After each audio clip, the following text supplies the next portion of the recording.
পরদিন ফাহিদকে হাসপাতালে আনা হয় গোড়ালির চিকিৎসার জন্য, সাথে 2 পুলিশ অফিসার। প্রচণ্ড ব্যথায় কাতর এমন ভাব করে সে, কিন্তু সে তো ছিল নিছক অভিনয়। এক মুহূর্তেই কেরাচ ফেলে এক অফিসারের বন্দুক ছিনিয়ে নেয় সে।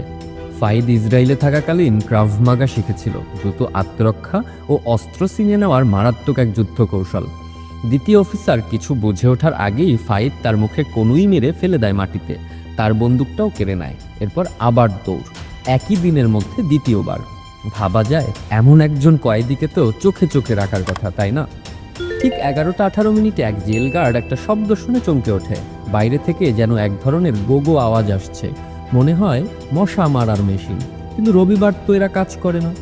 না, ওটা মশা মারার মেশিন নয়। এই কারাগারে বিশেষ পরিস্থিতির জন্য প্রস্তুতি ছিল। রেডিওতে আদেশ আসে, আনসিল।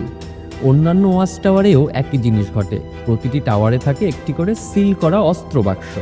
সিল ভেঙে খুলতেই বের হয় HKG 36 অ্যাসল্ট রাইফেল। একজন গার্ড সেটি হাতে তুলে লক্ষ্য স্থির করে। হেলিকপ্টার নামছে, অথচ পুরো জেলাঙ্গিনা ঢাকা আছে এন্টি হেলিকপ্টার নেটিং দিয়ে। সাধারণত এখানে নামা মানেই আত্মহত্যার সমান। কিন্তু এ তো সাধারণ হেলিকপ্টার নয়, 60 বছর পুরনো এক ভিনটেজ মডেল, যা এতটাই ছোট যে জেলের সর্বশেষ আঙিনার একটি খোলা ফাঁক গলে ঢুকে যেতে পারে। এমনকি তারা পুরোপুরি ল্যান্ডও করে না, শুধু হোভার করে। ফাহিদ আগে থেকেই জানতো জেল কর্তৃপক্ষ একটি হেলিকপ্টারে গুলি ছুটতে পারে না।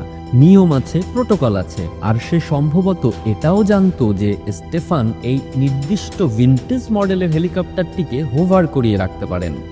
পরে তদন্তকারীরা জানতে পারবে ফাহিদ গত 2 বছর ধরে স্টেফানের সৎ মেয়েকে চিঠি লিখেছিল,